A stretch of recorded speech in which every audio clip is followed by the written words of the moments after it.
I have the great pleasure of introducing the Secretary of State for Health and Social Care, the Right Honourable Wes Streeting. Thank you so much.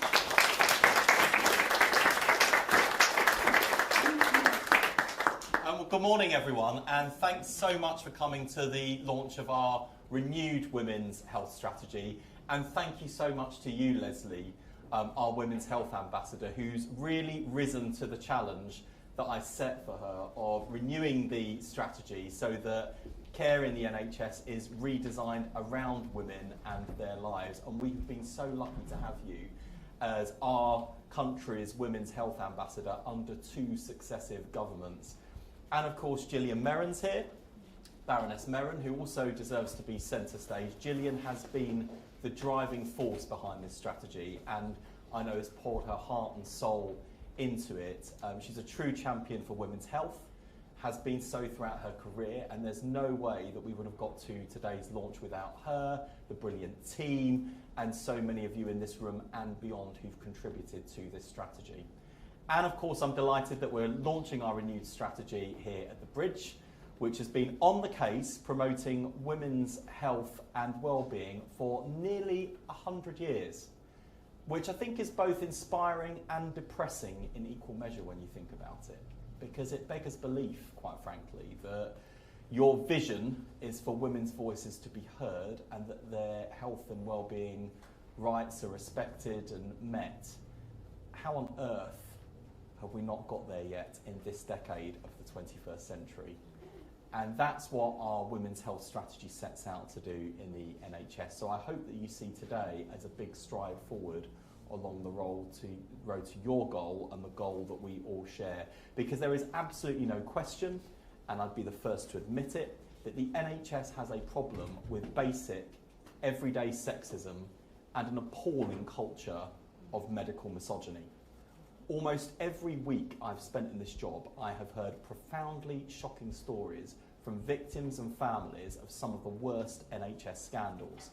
Women like those in Nottingham, Leeds and Sussex, who I'll be meeting again in Brighton this afternoon, whose babies have died in our care when they could have lived, and who suffered horrific injuries that went unacknowledged and uncared for. Women who've been treated appallingly by medical professionals and left in agony, disfigured and traumatised by botched surgery and negligent care. And women like Vicky Patterson, who I was with this morning, forced to undergo private care to get her PMDD diagnosed after 5 years, and being made to feel, as she put it very powerfully on Good Morning Britain this morning, like she was hysterical. Every story I hear is unique, each told with heartbreaking clarity and each with a common theme, that at the moment of greatest vulnerability, women were let down by the very people they put their care in. Being ignored, humiliated and disrespected are all too common experiences for far too many women using the NHS. More than 8 in 10 of you say there have been times when healthcare professionals didn't listen to you. I've seen examples of it in my own family, and I'm pretty sure you will have examples in yours, if not your own personal experience. One of my own relatives actually had an absolute nightmare with her GP on every front. Everything that could go wrong for her went wrong for her, and over a long period of time. And it wasn't until she took her boyfriend along to see her male GP on the 3rd occasion of asking for support with pain that she was taken seriously about the pain that she was in. And that simple failure to listen to women, to respect women, is how we end up with tragic cases like Jessica Brady, who died from cancer after her condition was missed or dismissed, despite more than 20 appointments at her GP practice. We introduced Jess's rule in her memory so that GP teams now have to reflect, review and rethink if a patient presents 3 times with the same or escalating symptoms, something that will benefit all of us, but I think will disproportionately benefit women. We've also stood up a rapid investigation into maternity services led by Baroness Amos that's already heard from 8,000 people and will report in the next couple of months. The Maternity and Neonatal Task Force that I'm chairing is already up and running and standing by to implement her final recommendations when we have them. And I'm pleased to say that gynaecology waiting lists are now falling for the first time in years, and we're putting in even more money to tackle the backlog of cases. But as I've just said on Women's Hour this morning, when I look at the rise in waiting lists overall, it doesn't explain the disproportionate rise in the gynecology waiting list. And that's why it's my intention that, as well as bringing down NHS waiting lists and waiting times overall, we will do the reverse, and we will cut the gynecology waiting list faster than the overall waiting list. If we could increase it faster, we should decrease it faster, and that's something that we will aim to do, and I'll be keeping a personal eye on that list. We've also made the morning after pill available for free at high street pharmacies, and we're introducing menopause questions into routine health checks so that symptoms are recognised and you finally get the support you've long been asking for. Lots done, but there's so much more to do, because the blunt reality is this: though founded on principles of equality, the NHS does not treat all patients equally.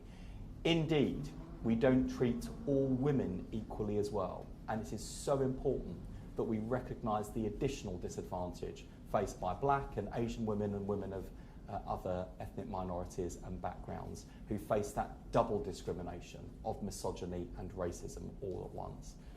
Given the amazing work that you're doing here at the Bridge, none of you telling me that those gaping health inequalities exist. Yes, between men and women spending more years in ill health than men and living longer. Also, the wealthiest women can expect to remain in good health until they're 70, which is 20 years longer than the poorest women. 20 years. That's an entire retirement of playing with the grandkids, travelling, visiting relatives, days out, all of those things deprived of them.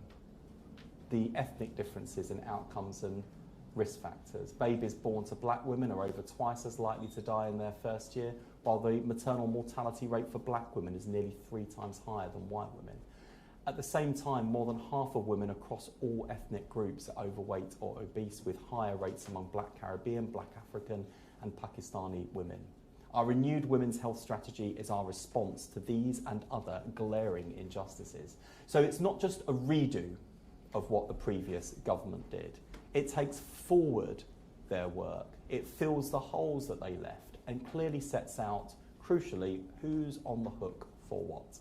Because there was nothing wrong with the problems previously identified, not least because they were based on the contributions from thousands of women who highlighted the many ways in which women are being failed. And so off the back of that, the ambitions of the original women's health strategy were great. But for all the good intentions and for all of the progress that has been made, it was never going to deliver the real and lasting change women need and deserve, because it was built around an outdated one-size-fits-all model of care. This strategy maps across the 3 shifts in our 10-year plan for health. The shift from hospital to community will mean services designed around women's lives are much faster access to diagnosis and treatment. The shift from analogue to digital will mean you avoid long hospital waiting lists for painful conditions by using NHS Online. And the shift from sickness to prevention will mean women can better understand and act on their risk of conditions like breast cancer and diabetes. In short, our new model of care will give women more convenience, more control, and more choice. And in turn, that will make sure that we can deliver on menstrual health, menopause and gynecology care, speed up diagnosis, treatment and care for conditions like endometriosis, polycystic ovary syndrome and fibroids. We can halve the gap in life expectancy between rich and poor and put rocket boosters under research, development and innovations that put women and diverse groups of women first. We will be clear on the results. Every action in this renewed strategy has clear timelines and accountability for delivery. And we will be transparent on progress, publishing data about service performance, access and women's outcomes, and experiences, so that you can compare what it's like for you in your area to the one down the road or anywhere else in the country for that matter. More importantly, in fact most importantly, our women's health strategy sets out how all of this will be underpinned by an NHS that finally listens with respect, dignity and compassion to the voices and the choices of every woman and every girl every time, not least with the creation of the Women's Voices Partnership next year that will give women's groups a direct line into Whitehall to inform national decision making. But I'm announcing today that we'll also do the first trial of a scheme known as patient power payments, which will cover gynecology services. This is where you get a say on whether the NHS provider deserves full payment for the service you received based on the quality of your experience. If I've learned one thing in my first 2 years as Health Secretary, is that in the NHS, money talks. So where better to start than with the patients who've been made to feel like second-class citizens whose voices don't matter. Giving women the power to kick the medical misogyny where it hurts in the bank balance will make difference. And because we need to give women confidence to speak up about their health concerns from an early age, as Leslie was saying, we're investing £1 million into a new programme to help them with their menstrual health, especially when to seek healthcare. The mission is a simple one: to dismantle once and for all the culture and ingrained behaviours that allow medical misogyny and everyday sexism to fester and grow. The prize is a big one: shorter waits, fewer painful procedures, more control over your health, and more opportunities to take part in research that affects you. That work has already begun with our renewed women's health strategy, which promises a fairer, healthier future for women and girls everywhere. That's important in and of itself, of course. What's even better is that when we get it right for women and girls, everyone benefits, as Leslie just said very powerfully. And it's a reminder to me, actually, that in terms of sorting out the NHS, if we're not sorting it out for women, we are not sorting it out for anyone. So I'm absolutely determined that this is not just another one of those strategies that sits gathering dust on a shelf. We should never have got to this point. I'm sorry that we have. But today is the day with this strategy that the NHS starts living up to your expectations of our National Health Service to make sure it is truly a national health service for everyone, where every woman and girl gets the right care in the right place at the right time with the dignity, respect and safety that she deserves. Thank you very much.